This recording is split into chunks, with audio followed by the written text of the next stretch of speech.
Bom dia a todos. Declaro aberta, então, mais uma sessão na nossa Turma Nacional de Uniformização dos Juizados Especiais Federais. Uma saudação muito especial aos nossos magistrados aqui presentes, uma saudação à doutora Carmen, lá à distância, né? Então, bom dia. Bom dia a todos, uma saudação também muito especial aos nossos juízes auxiliares, doutor Evaldo, doutor Zandoná. Aqui a nossa plateia hoje está mais restrita, né? Bom dia. Uma saudação também muito especial aos nossos servidores da Justiça. Faço na pessoa da doutora Tatiana, que é a secretária desta sessão. E eu solicito inicialmente a leitura da ata da última sessão. 9h14, na sede da Turma Nacional de Uniformização dos Juizados Especiais Federais em Brasília, realizou-se a 9ª sessão ordinária da Turma Nacional de Uniformização dos Juizados Especiais Federais, sob a presidência do excelentíssimo senhor ministro Paulo de Tarso Sanseverino. Participaram da sessão de julgamento o excelentíssimo senhor subprocurador-geral da República, Antônio Carlos Pessoa Lins, e os excelentíssimos e excelentíssimas juízes e juízas federais: Carmen Elisângela Dias Moreira de Rezende, José Francisco Andreotti Spizirri, Guilherme Bolorini Pereira, Sérgio de Abreu Brito, Ronaldo Castro de Estirre Silva, Bianor Arruda Bezerra Neto, Thaís Vargas Ferracini de Campos Gurgel, Fábio de Souza Silva, Erivaldo Ribeiro dos Santos e Isadora Segala Afanassieff. Ok. Bom, hoje nós temos para o julgamento, já em ritmo de Natal, nós temos 3 processos com pedido de sustentação oral e 1 com pedido de preferência. Além disso, já ficam aprovados desde logo 149 processos em lista, em que já houve uma deliberação prévia entre os senhores. Então, vamos começar pelos processos com sustentação oral. São 3 processos, o número 75 da pauta, da relatoria do doutor Sérgio Brito, representativo do tema 186, que é preferência pela União, a doutora Laila Cabudi. E aqui, antes de passar a palavra para a sustentação oral, eu consulto os colegas se não é possível já nós adiantarmos o voto, porque eu penso que é favorável à tese da recorrente. Então, doutor Sérgio Brito tem a palavra. Eu quero só uma água, sem gás.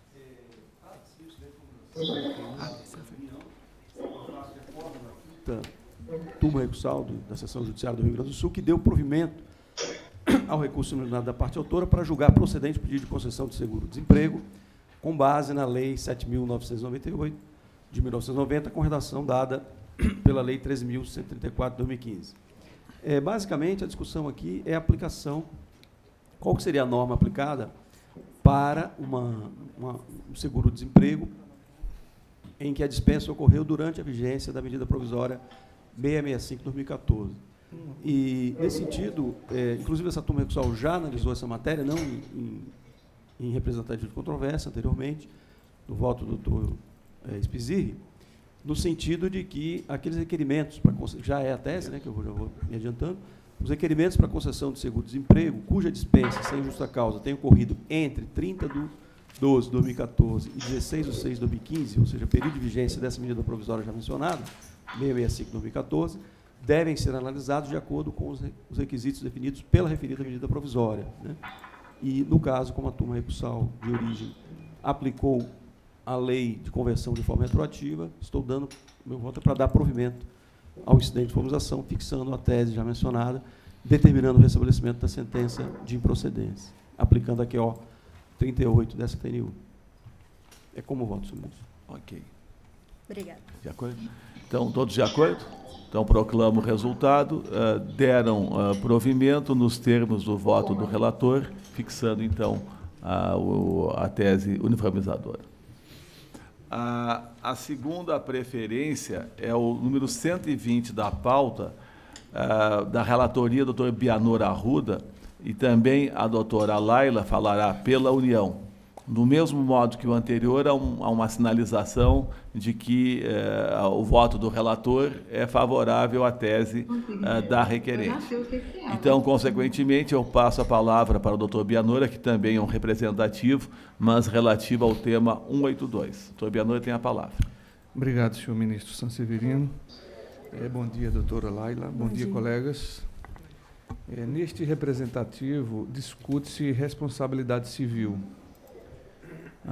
O incidente ele foi interposto pela União contra um acórdão proveniente da turma recursal que entendeu que o só fato de o valor do seguro-desemprego ser bloqueado ou, de qualquer forma, suspenso, geraria ipso facto, ou in re ipsa, a indenização por danos morais. Esse tema foi afetado como representativo de jurisprudência e a questão controvertida, ela pode ser posta de maneira simples nesses termos.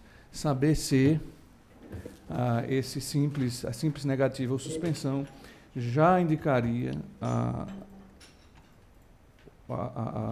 já geraria responsabilidade civil, no caso, dano moral, em favor do cidadão. O recurso foi admitido, e então, senhor ministro, eu estou trazendo o voto no sentido de que não considerar o dano indenizável em re ipsa, porque eu não vou ler aqui o voto, vou me limitar apenas a expor as ideias gerais. Entendo que esse tipo de fato, ele não pode ser valorado negativamente, a priori, para indicar que sempre que houver essa suspensão, essa negativa, o dano moral seria gerado. O dano moral, como nós sabemos, ele é proveniente de um fato que tem potencial para causar dano aos direitos da personalidade. Isso é uma afirmativa que possui larga aceitação na nossa doutrina e com base na nossa legislação, mas o que se quer aqui é ir além. É dizer que esse potencial lesivo, porque o dano em si não precisa realmente ser provado, em nenhum caso de dano moral, o que se prova é a potencialidade do dano, mas se quer ir adiante. Quer dizer que essa potencialidade sequer precisa ser demonstrada, ela já seria presumida. Então, eu penso que essa valoração negativa, ela seria extremamente prejudicial para o próprio serviço público, porque ele existe para servir o cidadão, de maneira que, para que ele tenha uma valoração tão negativa assim, seria preciso pelo menos demonstrar que naquele caso houve ali uma má-fé, um interesse em perseguir o cidadão, ou uma desídia de qualquer ordem. Então, em suma, eu não nego no meu voto que o caso pode gerar dano moral, afinal. Porém, isso deveria ser demonstrado e não presumido. Com essas considerações, até ao longo do voto eu faço comparação com outros casos em que o próprio STJ já reconhece essa presunção para mostrar que é diferente do caso em que temos aqui. Eu chego à seguinte tese, senhor ministro. Em tais termos, voto por conhecer do incidente de uniformização e dar-lhe provimento, propondo a fixação da seguinte tese representativa da controvérsia, abre aspas. O cancelamento ou a suspensão indevida do pagamento das parcelas alusivas ao seguro-desemprego não gera, ipso facto, o direito à indenização por danos morais. Fico à disposição para qualquer esclarecimento. Ok. Em discussão? Em votação? Todos de acordo? Proclamo, então, o resultado. Por unanimidade, conheceram do incidente de uniformização, deram provimento nos termos do voto do relator, propondo a fixação da seguinte tese. O cancelamento ou a suspensão indevida do pagamento das parcelas alusivas ao seguro-desemprego não gera, ipso facto, o direito à indenização por danos morais. Obrigada, Agradeço excelência. a presença na tribuna e já desde logo chamo a terceira preferência, que é o número 131 da pauta, da relatoria da doutora Thais Ferracini, também pela requerente União, doutor Diego Rocha, E, do mesmo modo que os anteriores, há também a sinalização favorável à tese da recorrente. Então, antes da sustentação oral, eu passo a palavra à eminente relatora. Muito obrigada, bom dia a todos. O caso dos autos diz respeito à fluência dos juros moratórios nos casos de pagamentos de valores atrasados de vencimento de servidor público.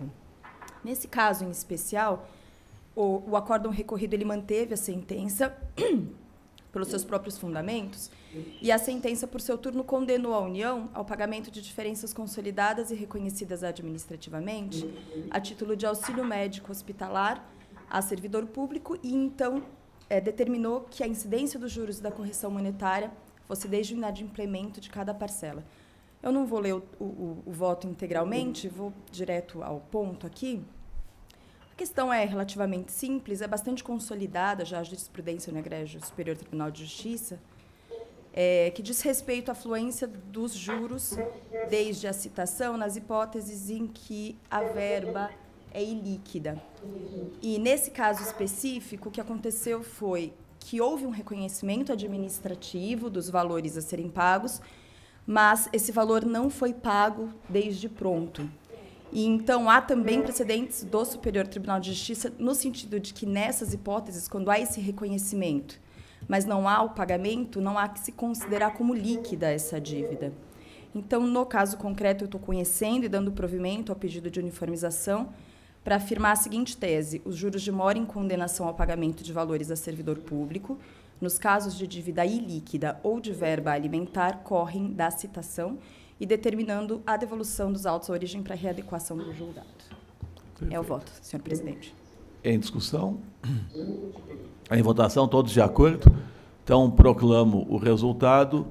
Conheceram e deram provimento ao pedido de uniformização, nos termos do voto da relatora, para afirmar a seguinte tese: os juros de mora em condenação ao pagamento de valores a servidor público, nos casos de dívida ilíquida ou de verba alimentar, correm da citação e determinaram, então, a devolução dos autos à origem para a readequação do julgado à tese ora firmada. Agradeço a presença na tribuna. Dando prosseguimento, nós temos um pedido de preferência, que é o número 70 da pauta, a relatoria Dr. Sérgio Brito, e aqui a preferência foi manifestada pela União doutora Priscila Rolim de Almeida. E aqui, então, eu passo diretamente a palavra ao doutor Sérgio Brito para o seu relatório e voto. Pois não, senhor ministro. Nesse caso, é um incidente de informação nacional citado pela União, em face de acordo da turma recursal de Uberlândia, que deu parcial provimento ao recurso nominado do autor, da própria União, desculpa, para manter a condenação da ré a pagar o autor na condição de militar, na condição de médico, farmacêutico, dentista, que são incorporados ao serviço militar em momento posterior à sua formatura nessas áreas. E a turma recursal condenou a União ao pagamento de indenização de transporte de R$ 3.000 e ajuda de custo em razão da remoção desse militar que foi incorporado, da sua remoção de Uberlândia para Brasília, no valor correspondente ao último soldo.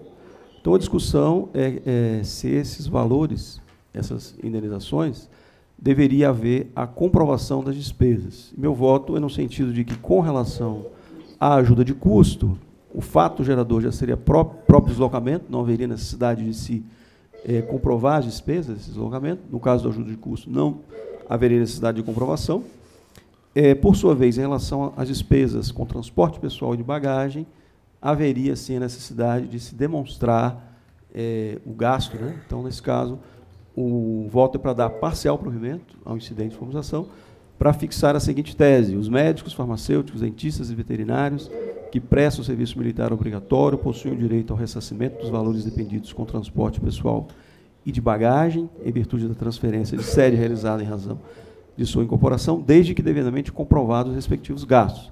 Além disso, os militares em apreço fazem jus ao pagamento da ajuda de custo, para a qual não há exigência de comprovação dos gastos pelo beneficiário, determinando assim o retorno à turma de origem, para que se proceda ao juízo de adequação para verificar quais dessas verbas, principalmente a do transporte, houve ou não a comprovação das despesas respectivas. Então, é como voto. Parcial provimento. Em discussão? Em votação? Todos de acordo? Então, por unanimidade, deram parcial provimento nos termos do voto do relator, fixando a tese por ele proposta e determinando o retorno dos autos à turma recursal para adequação do julgado. Então, com isso, encerramos também as nossas preferências. Nós temos um projeto de súmula, né? E aqui a relatoria, o doutor Bianor Arruda Bezerra, que tem a palavra para o encaminhamento. Pois bem, nós temos duas outras súmulas, senhor ministro, que nos ajudam muito, não só a TNU, mas especialmente a presidência e as turmas de origem, que são as súmulas 42 e 43. A primeira trata da impossibilidade de reexame de fatos no âmbito do incidente de uniformização nacional. E a 43 trata da impossibilidade do reexame de matéria processual. Então, faltava uma terceira súmula, a meu juízo, que era também tratar sobre a impossibilidade de analisarmos aqui matéria constitucional. E aí veio a ideia da súmula, ou seja, a gente tentar colocar num enunciado, de forma objetiva, esse terceiro impedimento no âmbito do incidente nacional de uniformização. Essa súmula, ela então foi redigida com a sugestão de todos os colegas, porque ela tem uma peculiaridade. De fato, nós não podemos analisar aqui matéria constitucional. Porém, quando trata-se de matéria constitucional já devidamente decidida pelo Supremo Tribunal Federal em jurisprudência reiterada, né, ou seja, já de maneira definitiva, de forma tranquila, então há uma previsão, inclusive, até mais de uma, no nosso regimento interno, de que, nesses casos, nós poderíamos apreciar a matéria constitucional. Então, a súmula foi redigida no sentido de que, quando se trata de matéria constitucional, nós não poderemos conhecer do incidente, vírgula, ressalvada a possibilidade de temas já decididos por jurisprudência pacífica. Eu não sei que expressão eu usei, que eu não estou com o texto aqui agora, não consegui abrir. Pacífica, dominante, jurisprudência dominante, foi esse o termo. Então, penso que com essa ressalva acabou-se chegando a um consenso, senhor ministro. E essa é a razão da proposta. Então, tá bom. Em discussão, inclusive, quanto ao texto do enunciado? Senhor presidente. Pois não. Em relação à edição da súmula, eu vou divergir do relator, acho que não seria caso de edição da súmula, mas superada essa questão em relação ao texto, eu estou de acordo. Ok. Mais alguma observação? Posso proclamar o resultado? Então, a turma, por maioria, decidiu editar o enunciado da súmula número 86, vencido o doutor Fábio de Souza Silva. E aí foi aprovado o seguinte enunciado: não cabe incidente de uniformização que tenha por objeto principal questão controvertida de natureza constitucional, que ainda não tenha sido definida pelo Supremo Tribunal Federal em sua jurisprudência dominante. Ok?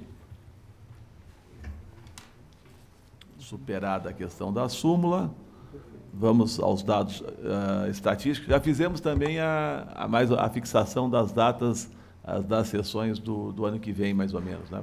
Encaminhamento. Todos já receberam e já estão todos de acordo também, né? Então fica ótimo. Então, em princípio, ficam essas datas todas aqui.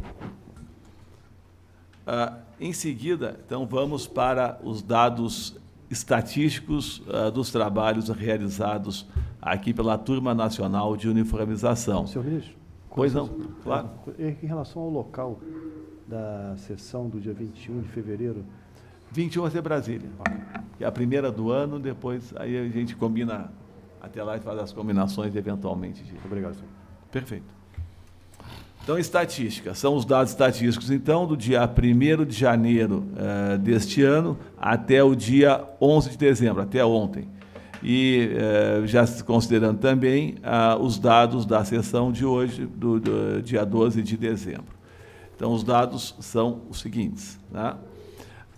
Sessões ordinárias realizadas foram 10, foram recebidos 27.003 processos, foram distribuídos 2.823 processos, foram julgados 2.246, o presidente da turma decidiu 31.321 processos, os juízes relatores 743, foram baixados à turma recursal 34.696 e processos remetidos ao STF 73, processos remetidos ao STJ 255. Segue em tramitação 6.528 processos. Os dados são impressionantes e, na verdade, estão todos de parabéns, né? Tanto os magistrados que integram esta turma nacional, como também os nossos servidores, o nosso representante do Ministério Público. Isso, na verdade, é resultado, esse fluxo todo que nós temos, é resultado de um trabalho coletivo. Estão todos, então, realmente de parabéns, né? Antes da finalização, coloco a palavra à disposição, se alguém tem algum comentário, alguma observação, fiquem à vontade. Eu vou só fazer esse comentário, ministro, porque eu estou sentindo que a sessão hoje está bem descontraída, com tempo bastante suficiente, ninguém tem voo. Só para dizer que João Pessoa está à disposição para o senhor fazer uma sessão lá no momento em que quiser, que achar mais conveniente. Muito obrigado. A primeira sessão vai ser no dia 21, vai ser aqui em Brasília. Aí, no mês de fevereiro, nós combinamos eventualmente quais são os estados que estão com disponibilidade para receber alguma sessão, e vai ser uma satisfação. Nós fazemos, então, sessões descentralizadas aqui a nossa jurisdição. Reforçar o doutor Antônio Carlos, de quem fui estagiário lá no Ministério Público, trabalhou muitos anos lá em João Pessoa. Não sei se vota, né? Meu estagiário. Ministro, desde logo também coloco São Paulo à disposição. Seria uma honra receber novamente a sessão da TNU. São Paulo também. Tá ótimo. Poderia. Obrigado. Então, vamos. Depois, em fevereiro, até lá a gente combina daí para fazer o calendário, até para os senhores também poderem se organizar. Então, com isso, estamos encerrando essa sessão, uma sessão bastante tranquila, já em ritmo natalino.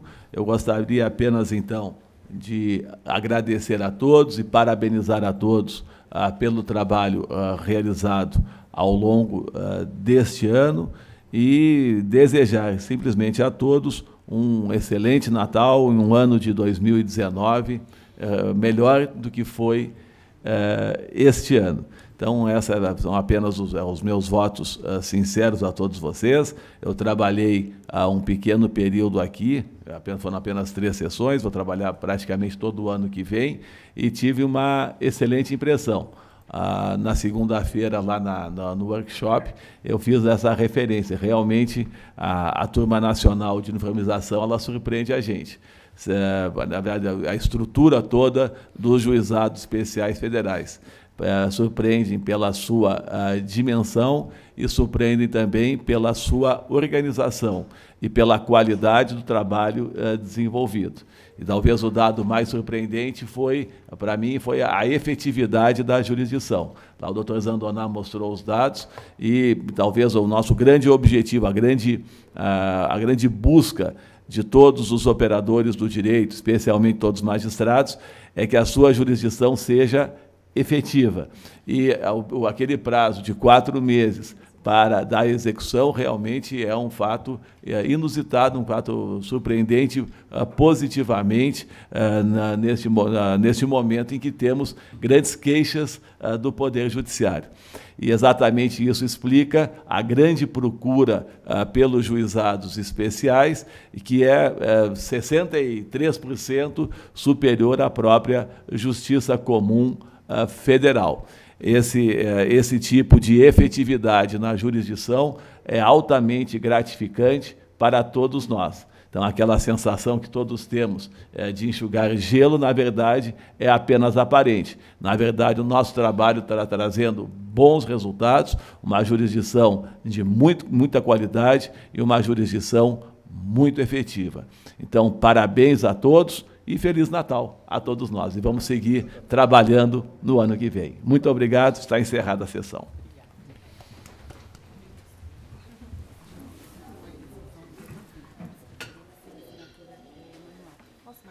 Manda para dentro.